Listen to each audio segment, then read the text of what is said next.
Greetings, fellow students. I'll welcome you back to our digital learning. Hope everything is well, and I'd like to just say, please stay safe out there. Without further ado, we'll begin reviewing instruction on statistical questions and dot plots, a lesson we had previously before the third quarter exam.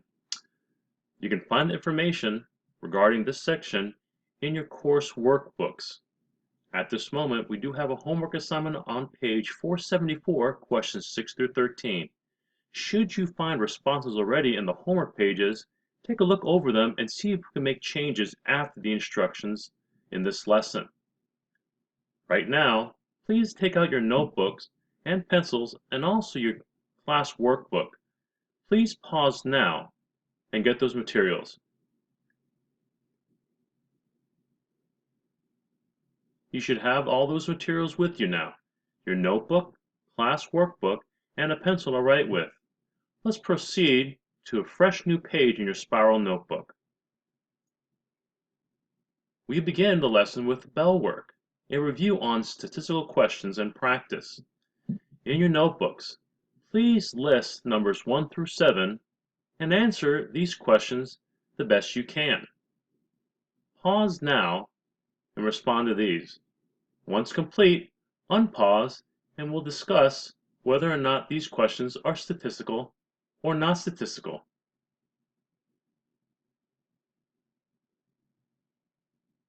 Do you guys remember what statistical questions are?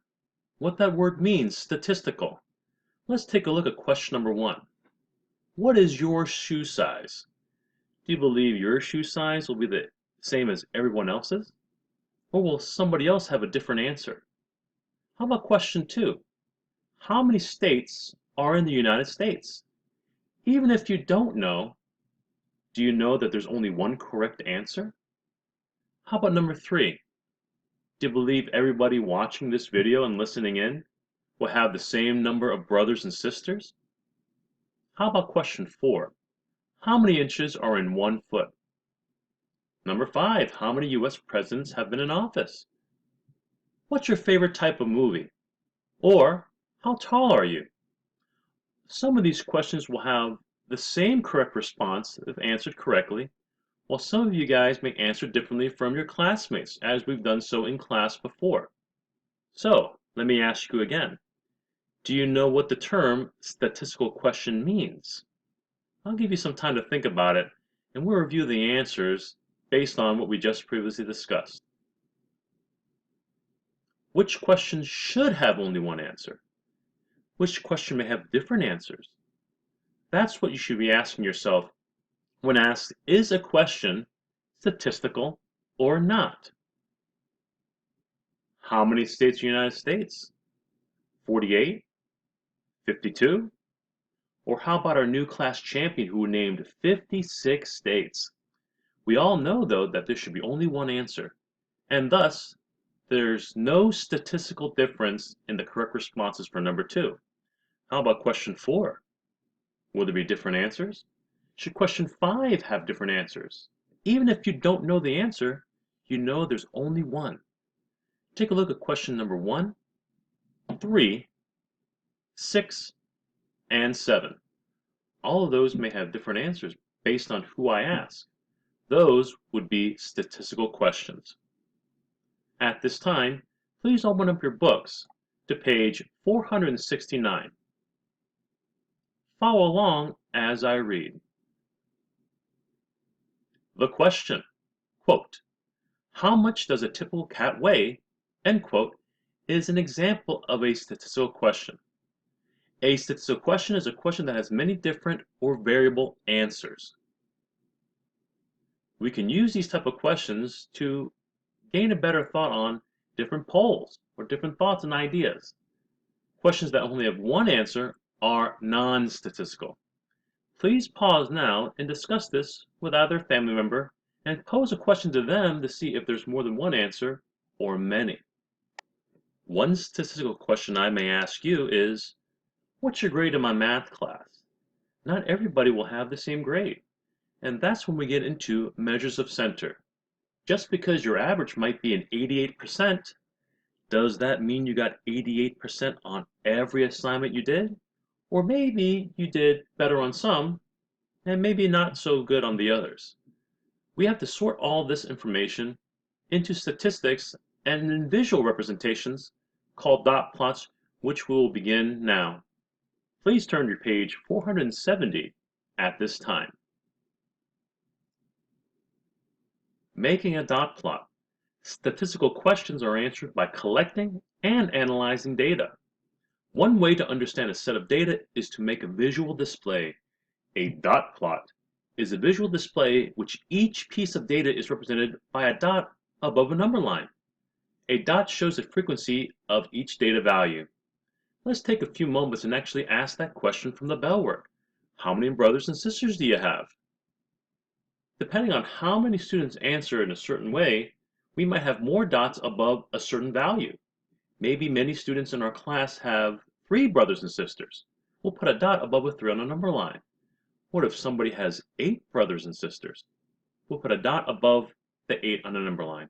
Let's take a look at the example at page 470. This example discusses a baseball team manager record and the number of runs scored by the team in each game for several weeks.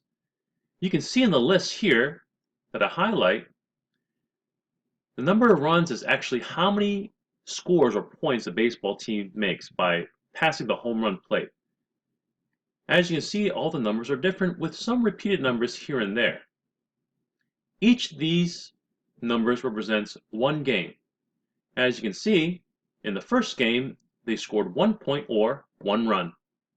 Next, 3 runs, then 1 run, then 7, 2, 0, and in a really lucky or perhaps a game they played against opponents who were not as well seasoned or athletic, 11 points. And the list goes on and on. What I want you to do now is actually pause and count how many numbers, even if they're repeated, are in this list. How many games did the baseball team play? Go ahead and pause now and unpause to resume and join in the discussion.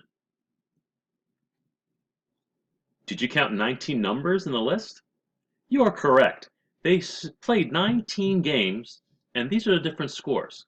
To make a dot plot, the first step is to actually make a number line. And the number line has to contain the range of scores, including the smallest up to the largest number. Make sure not to skip count even if there are numbers not on this list. For example, there's no game in this season that the team scored 8 points. However, we have to make sure that our number line includes all the numbers from 0 all the way to 11. To the right is the example as you may see in your book. I'll go step by step to actually take a look at what it should look like when you make your own dot plot. So once I actually make the number line, as you can see, it contains values 0 through 11. You don't have to skip and count by 2, but I suggest maybe you guys start off by writing 0, 1, and all the numbers filled in. Let's go to the next step. Draw a dot above each number line for each data value. One step you can actually do is take a look at each of the numbers in the list and put a dot above that value. Another simple tactic is to actually go through the entire list and see how many of each value appears in that set. Let's take a look at the zeros. How many zeros do you see listed in the set here? I see just 1. So I'll put a single dot above the number 0. Let's go to 1. How many 1s do you see in this list? I count 1, 2, 3. So how many dots do you think will go above the 1 in the dot plot? That's right, 3 dots. Let's continue looking at 2. I see 1, 2, 3, 4, 5, and 6. So there should be 6 dots above the number 2. As we continue through the list, we'll note that there are 3 3s, 2 4s, a single 5, a single 6, a single 7, and also a 11 all the way out there. This is what a dot plot should look like. You see where most of the games actually scored? What do you think the team's average is based on how you look? Do you think the team scores 11 points very often? What do you think is the most often scored amount of points this baseball team makes during the season? Pause now and think about it and write some notes down off in the margins on the side of page 470. What do you notice? Our next slide will discuss different steps and ways we can describe it using some vocabulary terms from this unit. But first, let's review some of the concepts we take a look at this example and look at the reflection questions number 2 and number 3 on page 470. Let's take this dot plot and put it onto the next slide.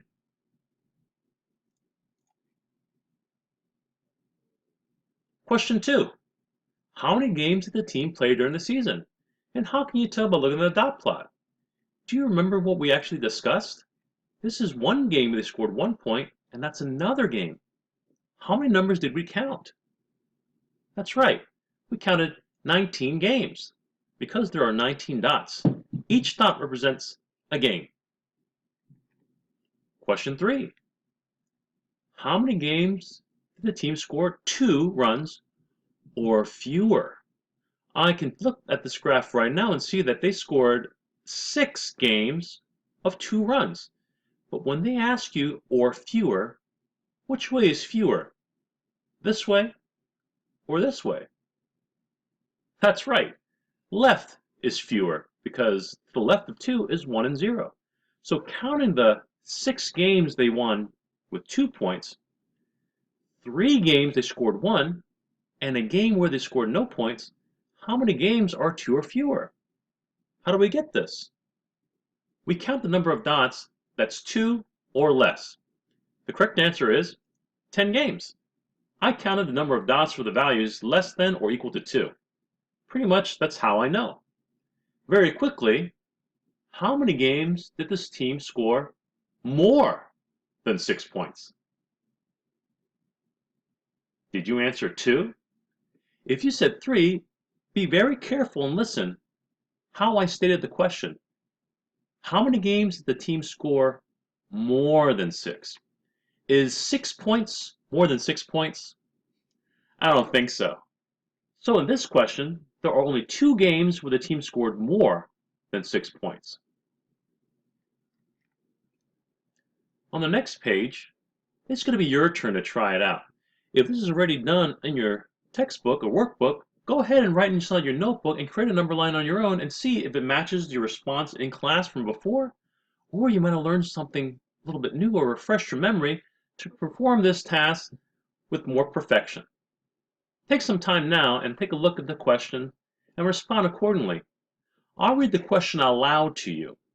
Question 4, your turn. A different baseball team scores the following number of runs in its games for several weeks. 4, 4, 6, 1, 2, 4, 1, 2, 5, 3, 3, 5, 4, and 2. Use the data above that I just read aloud to make a dot plot. Tell how many games the team played and identify the value with the greatest frequency.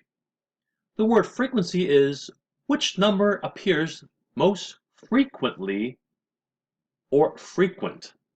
Pause now and take some time to answer this question. And then unpause, making sure you answered all 3 of the responses, making the dot plot, stating how many games were played, and identify the data value with the greatest frequency. Go ahead and pause now.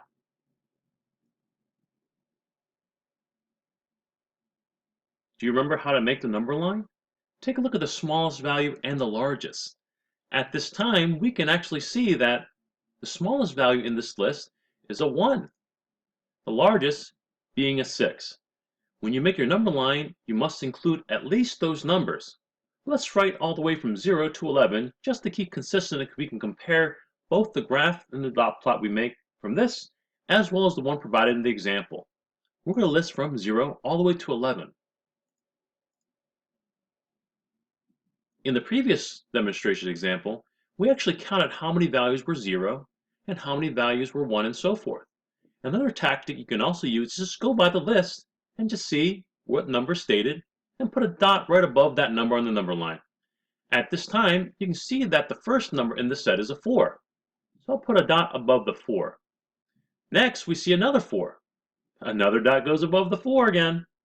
And then a 6, a 1, a 2, another 4, another 1, another 2, a 5, two 3s, another 5, a 4, and a 2 once more.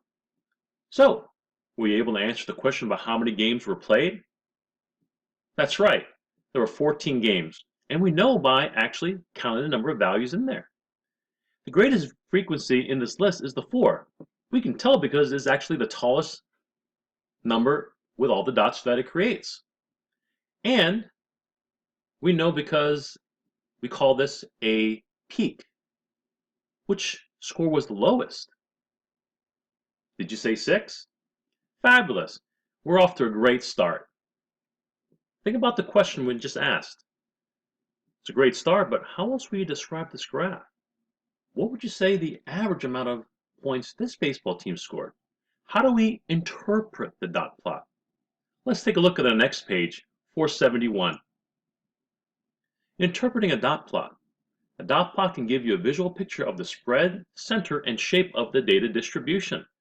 You can describe the spread of data by identifying the least and greatest values, and also look for those outliers, which are data values that are either much greater or much less than the other values. Think about the word outliers. It lies way out there. Do you remember the example that we had on the baseball team? What number was way out there, maybe that they did too well against a team? We call that an outlier. You can also describe the center and shape of a data set in terms of peaks, clusters, or symmetry. A symmetrical distribution has approximately the same amount of data on either side of the center. Let's continue. In this set, the data values are spread out from 3 to 7, as we can see in this dot plot. The data has a cluster from 3 to 7,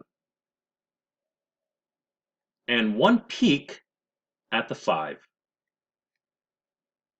which is the center of the distribution. The distribution is symmetrical, as close as possible, not exactly perfect, but almost even on both sides of that 5. The data values are clusters around the center of distribution. We have the cluster as well as a peak. Let's look at part B for example 2. In this case, the data values are spread out from 1 through 9. And since this 1 is way out there, we call that data value 1 an outlier. The data has a cluster from 6 to 9 with a peak at the 9. The distribution is not symmetrical because we can try to cut it down the middle, but there's more numbers on one side than the other. The data values are clustered to one end of the distribution. And again, our number 1 is an outlier. Now it's your turn to try some guided practice questions. Let's turn to page 473 and have a look. We're going to answer questions 1, 2, and 4 based on what we've learned in the previous examples. Our first question deals with whether or not the question is statistical or not. The town council members want to know how much recyclable trash a typical household in town generates each week. Do you believe every house in the neighborhood has the same amount of trash each week? Or will different families have different amounts of trash? Do you remember what the word statistical question means? Is it only one answer, or does it have more than one answer? Let's take a look at question number 2, which requires you to make a dot plot of the data of the movies seen last winter in the data set to the right. And question 4. After you've made a dot plot for question 2, could you describe the spread, center, and the shape of the data? Remember, you can always look back on the previous page's examples to help you answer these questions. Pause the video now and respond to these questions, and unpause to check to see if your solutions were correct. Welcome back. Let's take a look at question 1.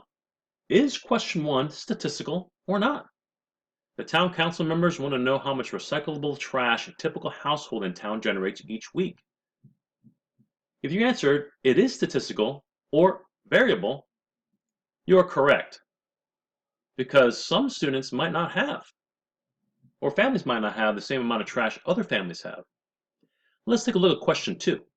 Make a dot plot of data here. I want you to take a look at what appears on screen and see if it matches your data on your sheets of paper. What do you think? Did it match your dot plot? Did you have the entire number set in it? How many dots should there appear in this dot plot? I myself count 26 dots. The spread of the data is from 0 to 17. The center, or cluster, is from 0 to 9, where the chunk of the numbers are. Do you see an outlier anywhere? That's right, it's the 17 movie seen last winter. They must have binge watched a lot of shows during the winter break. Also, are there any peaks in this? Is it 4 or 5? Or is it both? That's right, you can have two peaks in a data distribution of a dot plot. The peaks are at 4 and 5, and the distribution is not symmetrical. And now it's your turn. The homework is on page 474, questions 6 through 13. Some of the questions you've already previously answered. But now that we've reviewed the content of the first section of statistics, and maybe you've learned more and got some more practice, let's take a look at our answers for questions 6 through 13 and see if we make improvements, or if you can read your previous responses and confirm that they are indeed correct. Question 6. Describe how a statistical question yields an answer with variability, but also give an example. And then for questions 7 through 10, state and determine if each of these questions is statistical or not. If it is a statistical question, identify the units for the answer. For example, number 7, an antique collector wants to know the age of a particular chair in the shop. How would I answer that question? Would I say that the chair is 12 inches? Would I say that the chair, if I ask about the age, is red? How do I measure age? What units? To answer question 7, we'd use age, number of years. Question 8, how tall are the people in your immediate family? How tall is Sam? And question 10, how did your classmates typically spend on music downloads last year? Are these statistical questions? Let's take a look at questions 11 through 13. I want you to make a dot plot of data with the numbers to describe for questions 11 through 14. 12, 10, 11, 9, 9, 10, 12, 9, 8, 7, 9, and 10. Number 11 wishes you to make a dot plot. Question 12 asks, what does each dot represent and how many months are represented? Question 13 is just like our guided practice. Describe the shape, center, and spread of the data distribution and asks, are there any outliers? Now that we've gotten more practice, try these problems out. You may submit the homework to me by taking a picture and emailing it to me at my normal email address, or you may also just type in the answers directly into the email. I'll wish to hear from you soon. Please rewind at any time to learn more and review. Make sure to hit that like button, hit the subscribe, and hit the bell notification for no notifications. We're going to have a 100 subscriber giveaway. Perhaps maybe stars to the treasure box. I'll see you in the next lesson. Have a great day. Looking forward to seeing your email.